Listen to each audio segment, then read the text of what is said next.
December 2nd, I got a little bit of rain today. Right now it's what, 9 o'clock or so. We're still finishing the video from yesterday.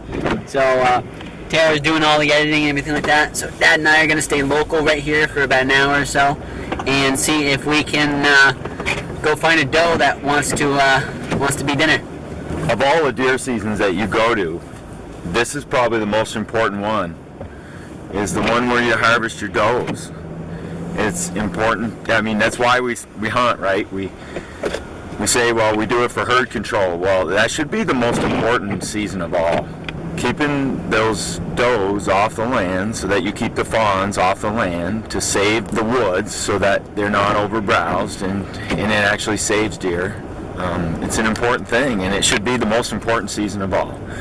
And it's one that everyone should be participating in like crazy. And I think yesterday Mom only checked in 2 deer. Right.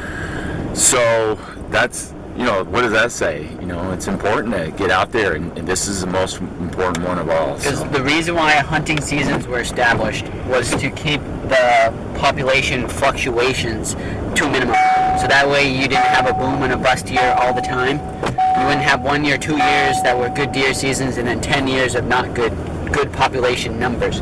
So what you ended up doing is you started taking deer off the land, so that way as the land grows it can support more deer. Because if you have a lot of deer, they just browse everything, and then it takes a long time for the trees to respond and put enough growth back into them, because they end up killing all the understory trees when the overstory trees are bigger and they're shading more, so that the younger trees down low can't reproduce and can't regrow, basically, and you end up having forests that are more like people woods, the way I always call them. Yep. Forests that you can see long ways is bad for habitat, bad for wildlife, bad for deer, because deer are a prey species. If you think about it, when your fawns, which have never been through a winter, begin being really light in your herd, we measure them during youth weekend and even like whenever you can kill smaller deer with the different seasons between muzzleloader and archery and whatnot. When fawns who have never been through a winter are losing weight,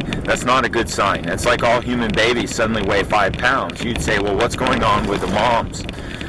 So that's an indication of how the does are doing when the fawns start losing a lot of weight. And in some areas they've lost quite a bit. The 2 fawns we checked in yesterday were both right around 50 pounds. One was even less than that, quite a bit less than that. And the average is what, 60 something? Yeah, I'd like to see 57 or better. I think Nick Fortin, the biologist, he said, boy, we'd like to see the weights higher. So, when antler beam diameters on 1.5-year-old bucks start getting real small, 16 millimeters or less, when you start seeing fawns who have never been through a winter are getting lighter in your population, that's not good. So these are beginning warning signs, because you can't measure a forest to tell you how productive or how good it is very well. So what you do is you measure the deer that come from that forest, and the deer that come out of it, when you do measure them, it's a year late. We're finding out what last winter's woods were like by measuring the deer now, and the results of last winter. So if your habitat starts taking a downgrade, you don't find out about it till a year later. Then when you have to make legislation to help the habitat, that takes another whole year to make a new rule for your deer hunting. So you're 2 years behind the 8 ball the second you find out that the land isn't doing that well. And it should be the importance of it should come the land first, the deer second, and then the people third. That's right. And by having that in that order, you're doing the best for the deer, because when the land is good and productive and it holds deer well on its own, that's a good thing, and we'd like to promote that, and we want to at least maintain that, So when Mother Nature says, well, the deer aren't doing that well, and we really shouldn't have any more deer, that's what she's doing. She's whispering, right? She's saying, deer aren't doing well, and we need fewer of them. She's whispering that by saying that they're not doing real well. So we've got to help her out. We shouldn't do the opposite and try and make a bigger deer herd. That would be counter to what Mother Nature wants. So they'll just decimate the woods, basically. Yeah, they'll eat themselves out of house and home, and Mother Nature will fix it. But she'll do it in dramatic swings. She'll drop the population right down, and then it'll surge. And those waves, then everything in nature comes and goes in waves.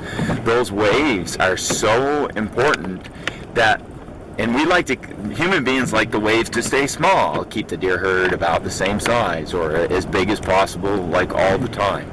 And that's okay, but in order to do that, we have to do like right now. And right now we're on a high for a wave of deer for what the land can hold. So how do you get the deer populations to be bigger? Like, what do you do? Well, of course, you save the does, you save the fawns, and you save as many deer as possible, and the herd should grow. Or you make the land as productive as possible, and then the herd will come up naturally. Right, and the ways to make the forest more productive is to actually cut trees. Right, and cut the right trees in the right places and the right amounts with the right timing.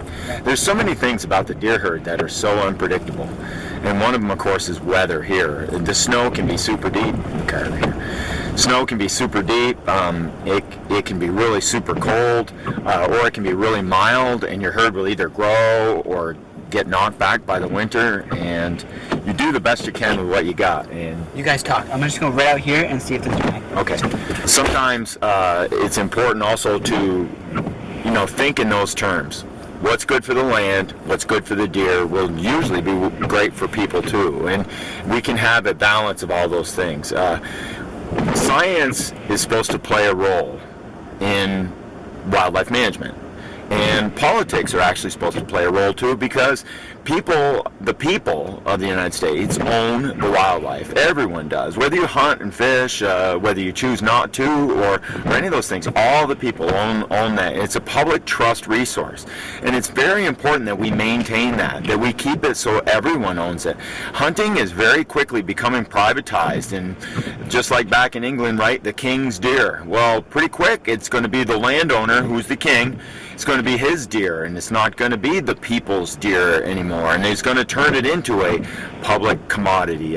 We have to be diligent and careful about what we do and how we do it, and we want to have respect for doing it legally, and then after that, leave everybody alone. Hunting is really personal, and there's so much of it that isn't for public viewing, and you have to think about those things. I don't know how important in the end it will all really be. Maybe it won't be that important. Most people's opinion is just that. It's just an opinion. We're nobody special. We definitely don't know it all. We want to participate and encourage everyone to care for the land, firstly, because without it, we're dead. I hold a hunter safety course, and I ask all my students, first question, why is nature important? And most of the time, nobody answers. And of course, I'm, always took back by that, because nature is so important that we can't live without it. Like, if there's no nature, we're dead. And even people are a product of nature, and it's important that they be out there and that they be part of it and be a conscious part of it. To be careful about what you do and how you do it, and be thoughtful for it. Life feeds on life. Everything eats everything. I mean, that's a natural thing, and there really is no waste in nature. So there's that point where if you're having fun at the expense of another living thing, you have to ask yourself, why am I doing this? For me, it's difficult now to kill a deer, because I never met a bad deer, and they're so soft and beautiful, and they're a natural thing. But like Casey said, now the deer can become more than just a deer when it becomes part of the man. What do you think? All's quiet, huh? I wouldn't want to move today either. No. So we'll go out there and we'll participate in the most important season of all. I don't mean to get on a rant. Now that you've heard our spiel, let's go. Let's go in the woods. And let's have some fun.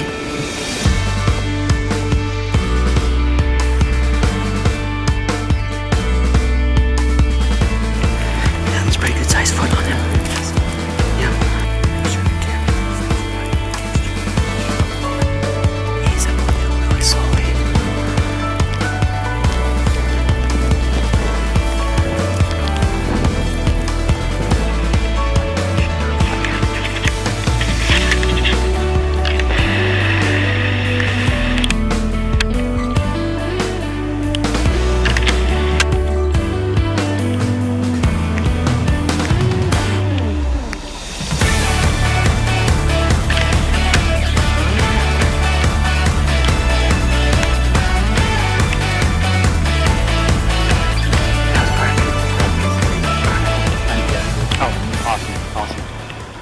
A little bit of an explanation is kind of required to why we're not talking that much in this video. Today was super wet, and we happened to get a little bit of water inside the mic, and it kind of ruined it. Through all of this, there's really no audio. Loud things come over, but all the little, like when you're talking, you're kind of whispering because you don't want the deer to hear you.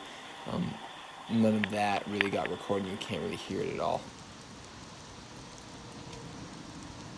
Casey's really quite a hunter. Been doing it a long time. There he goes.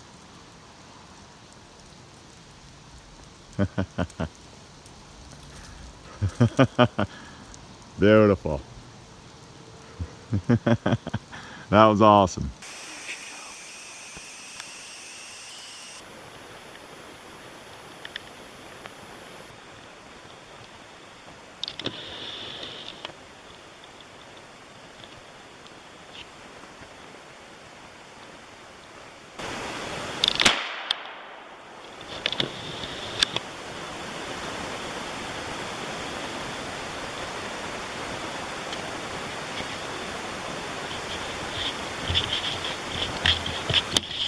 Congratulations. Congratulations. Quick update, it is dark. Boys shot a deer about 45 minutes ago, and I'm gonna bring down a sled and go get it. They got it right here, right up behind the shop. Hey! She's a little sweetie. Yep. Perfect. Great job, guys. Like, what a day. It was great job, Freddie. Yep, it was awesome. That was awesome. Yep. I thought you were on... Well, we get back... I did. I thought you were up on the top of the mountain. We get back here, and we see Mike. And old Frosty, we're talking to him, telling him what's going on, and he gives me a ride back to the parking lot to get the truck. Yep. That's where we ended. That was where we began the day. So I get back here, and Dad's caping a deer head, and he's like... I was like, so we're going back out or what? We want to go kill a deer today or something? I was like... Well, I just realized you're wearing the Chuck Norris shirt. Well, yeah. Hold on. We've been making Chuck Norris jokes for like 2 days straight here. Like Chuck Norris once threw a grenade, killed 50 people. Then it exploded. Anyway, I digress. Go back to what you were doing. So I get back here, and Dad's caping out a deer head, and I said, you going out in the woods? We still got a little bit of time left. Let's go. I just go over a little bit of kind of down a little bit of a little swale, and then there's two little swamp ponds. I come up over the hill between the two of them, and there's some deer that are just they're just feeding. So I take a quick little snapshot of them and say, Dad, here are your deer. And so I film a little bit, kill the camera, call Dad up, said, hey, there's two deer over here. And I'm just crouched down so they don't hear me, and I'm talking really... Spying in enemy territory. I'm talking really, really quietly. Yep. And then I run back up my tracks, and I get to those little bit of a cut out there. I get to the cut, and I'm waiting for Dad, and I see him coming over the hill, and we just walk right out there, and it's all on film. So I throw on the coat and get on my stuff, and I head out, and I'm just following his tracks. And I said he would have gone in the woods right about here. Sure enough, boom, boom, boom, boom, boom. And I get out in the field out there, and I'm coming across the field, and he's on the other side of the field. So I get out to him, and we go down through the mud hole where across the brook there. Yep. And got out the other side out where the general was, and he said they were right over here in this little swampy area, just over, and you should be able to see right in here. So we just crawl up there nice and easy, and we make out the deer. And I've got Mom, and I'm looking Mom over real good, making sure she's bald. And she walks out across. I didn't want to get a spike, but she walks out across, and it's definitely a doe. And then I look back, and it's Junior. And the doe, I'm getting ready to go on her, and she turns and puts her butt right straight at me and walks straight away with her head down. Then she turns and I start to get ready, and I'm like, so I said to him, I'm making sure he's good, and I'm like, you got it? And he says, yeah, and I get ready to go on the doe, and she lays down right in front of me. And she goes into this hole a little bit, and the snow is really protecting her, and just her head kind of sticking up and a little bit of her butt. And I can probably hit her right in the neck, but it's a pretty small target, you know, and it's about probably 60 yards or so, 60, 70 yards. So. And Junior's over here, and these deer have been around all summer long. I know them well, you know, and it's probably the hardest thing to do to shoot the ones that you know well. And so, I said, Good job. this is a deer for me, so let's just do it. So, Good job, man. We're really glad that you guys were able to go on to the adventure with us, and it's not a bad thing. It's not a bad thing that you take little deer. It's not a bad thing that you take big deer. We're not deer prejudiced. bottom line, some deer have to go, and the doe has a better chance of making it, and Yep. more than likely she'll have a pair of fawns this coming spring. So the fawn is probably a little bit easier replaced. Yep. So And it always comes down to, well, let's make a decision of what you need to do. And like I said this morning, this is an important time to hunt, and I knew what I was getting into, and that's okay. It doesn't bother me. Nope. Every deer is a good deer. I never met a bad deer, and it's okay. And I guess that's what matters the most, is that it'd be okay. we had a great time today. We did. We had a great time We today. did. It was a lot of fun. And we appreciate this little bugger here just as much as the big ones, because I never met a bad deer. But Be really good eating. you're gonna be I'm awesome. starving. I know, I'm really hungry. I'm thinking like, let's we just walked get those back into snow this deep all day, and so it's like we've spent some energy and we need a little bit of energy, so we went out and got some dinner. Thank you so much for watching, everybody. Like, comment, subscribe. What a crazy day. Of course, I've been inside. I've been editing the last video all day today, just because the power's been going out, and every time I get somewhere the computer dies, and it's just been crazy. I have to keep stopping to help out and stuff. But thank you for watching, everybody, and hope you enjoyed this. We're looking forward to tomorrow. Who knows where we're going to be? Probably going to go to New Hampshire tomorrow, unless Casey wants to muzzleload, or I want to muzzleload in Vermont. But odds are good we'll just go do rifle in New Hampshire. But we will see you guys tomorrow. Bye! It is really deep. Dude, holy crap. Like, I'm wearing jeans. Bad move. Can't see nothing with this cam.